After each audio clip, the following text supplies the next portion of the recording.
On the plains of Africa, the gazelle is searching... What? Oh, sorry, wrong show. This is Colsey. At the age of 31, he is the founder and owner of Plumbing.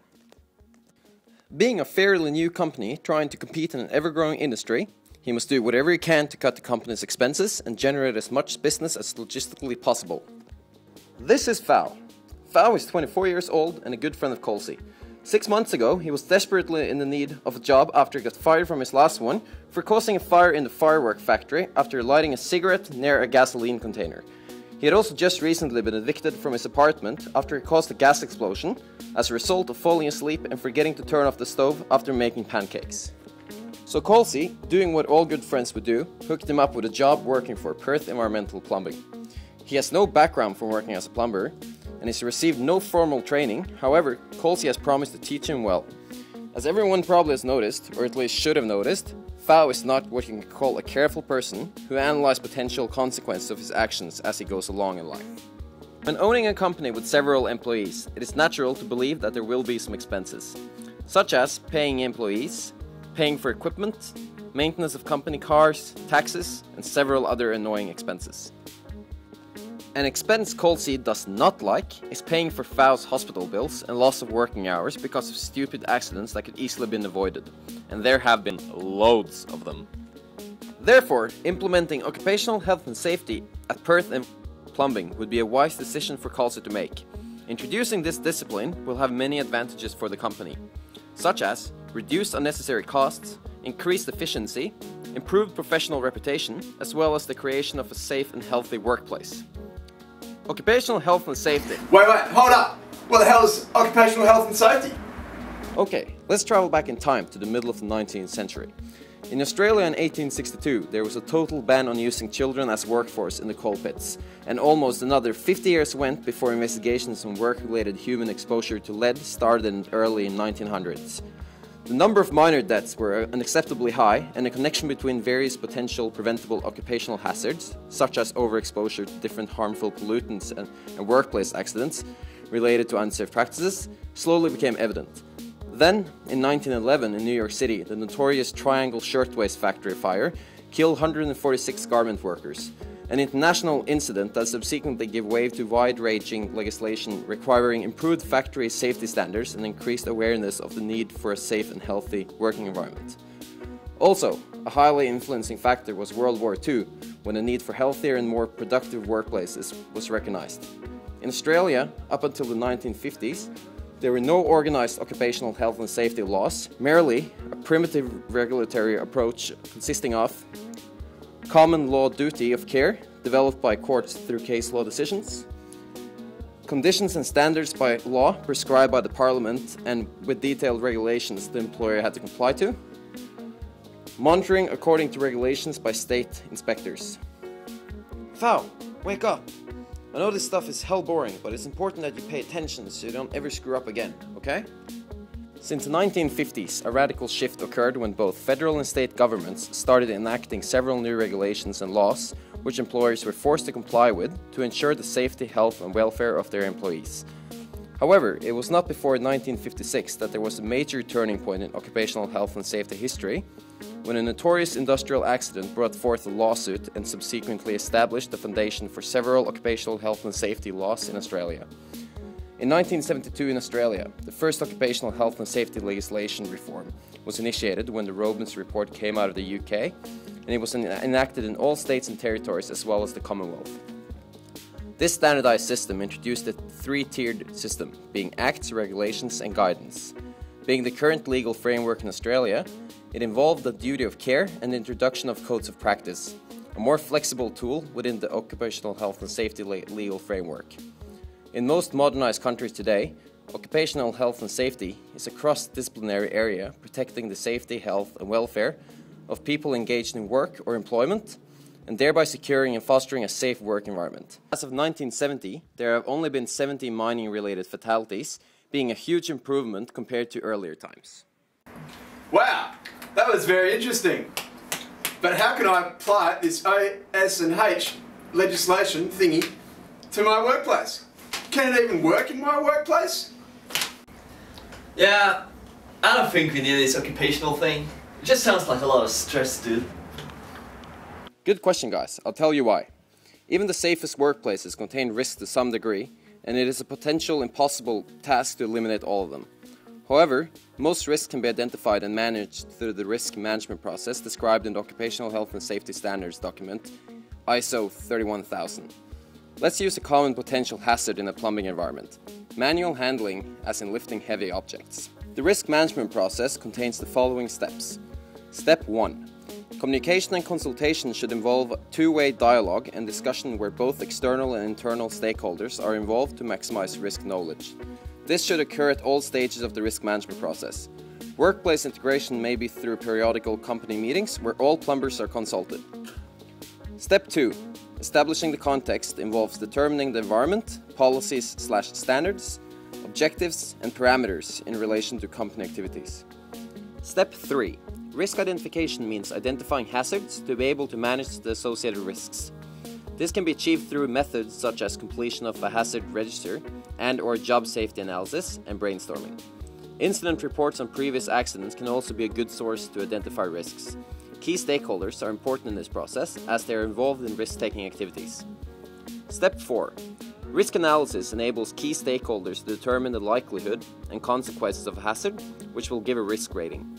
To help in this process, other industries that involve manual handling can provide knowledge on potential risks involved. Step 5. Risk evaluation is a prioritized list of risks that is constructed so that further action may take place. Based on the risk analysis, this list identifies which risks that need treatment and the priority of treatment implementation. Step 6.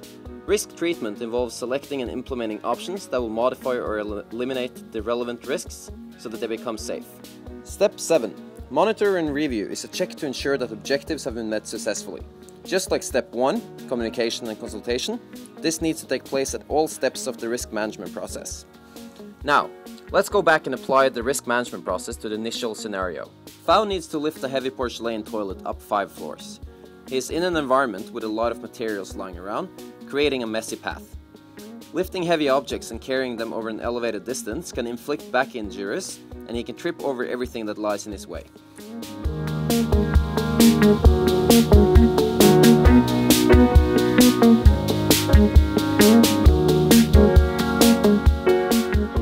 It is evident from previous records and statistics that lifts, such as the one Fao will perform, can induce back problems, and that things lying around will increase the chance of falling and become injured. To reduce the chance of becoming injured, it would be wise to treat these two risks prior to performing the action. These risks can be treated by first clearing the path, and secondly, using 2 persons to lift the toilet to its destination.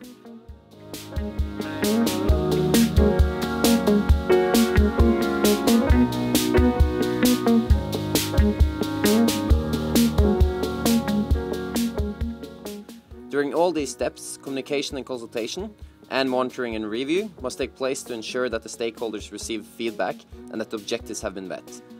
This risk management process will reduce the likelihood and consequences associated with possible hazards caused by this action.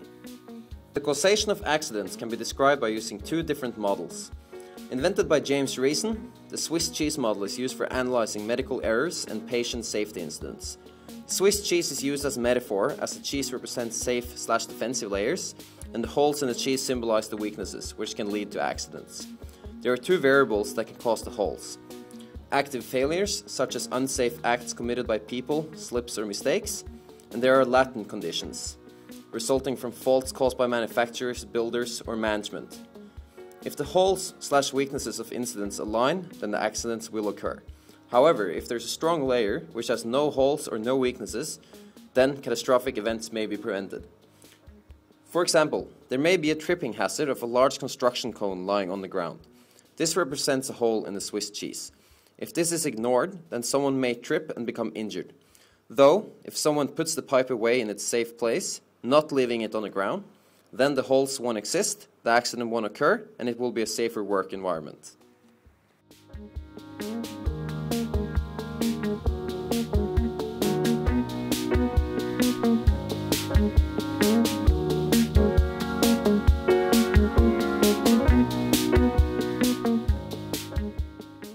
The domino model is a 5-stage linear model based on a sequence of factors. It incorporates the fact that not only the person who acted unsafely is to be blamed for an injury, but also the management should be held responsible in providing safety training and safe work environment for its employees. In 1931, H.W. Heinrich suggested that unsafe acts caused a high amount of accidents and injuries, and that people were often the cause when opposed to unsafe conditions. The domino model proposed that the occurrence of an accident results from a chain or a sequence of events, with the last domino being the injury that would occur. The series or sequence consists of 5 dominoes standing adjacent to each other. Basically, each domino may lead to the occurrence of the next domino event. As the first domino falls, it will cause the others to fall, so removing a domino from the sequence may stop the accident and injury from happening. The easiest domino to remove for a workplace will be the unsafe act or condition. However, appropriate training of employees may remove the social or environment domino and the fault of the person domino. For example, a workplace creates noise above the safe limit when the environment is unsafe. If management do not provide safety equipment to alleviate the problem, then they are the person at fault. Working within the unsafe noise environment is an unsafe action which could result in temporary loss of hearing or a permanent hearing damage. If domino 2 was correctly dealt with, then the others would not have fallen down and there would be no injury. Do you now understand the importance of occupational health and safety? Yeah, fair enough. So we have to comply with like regulations and laws and shit, but where can we find information about this? Good question, guys. Western Australia-based occupational health and safety legal framework is a 3-tiered approach comprising statute law and detailed guidance. Today, the federal structure in Australia gives primary responsibility of occupational health and safety legislations to each of the states and territories. The first tier, the Act, is a broad overview general guideline which is compiled into the Occupational Safety and Health Act of 1984. It is a proactive, broad and overarching statute law containing the duties of care, which are the responsibilities of employers, employees and other stakeholders involved with the workplace. Its principal objective is to promote and secure the safety and health of people in the workplace, and a breach of the Act is a criminal offence. The Act is supported by the second tier, regulations. The regulations are the minimum standards for specific hazards and practices at work. Regulations also contain penalties and procedural requirements, all of which must be followed in order to satisfy the obligations of the Act. Laws passed by Parliament have collectively formed Occupational Safety and Health Regulations of 1996. The third tier of the legal framework is the guidance, which supplies standards referring to specific topics. An example of guidance notes is the Australian and New Zealand standards ISO 31000. Guidelines are not passed through Parliament, they are gained through codes of practice and guidance notes. Guidance material is not statute law and is therefore not compulsory to adhere to. However, if the guidance material is referenced in either the Act or regulations, it will become statute law, and the guidance material may also be used as evidence in the prosecution.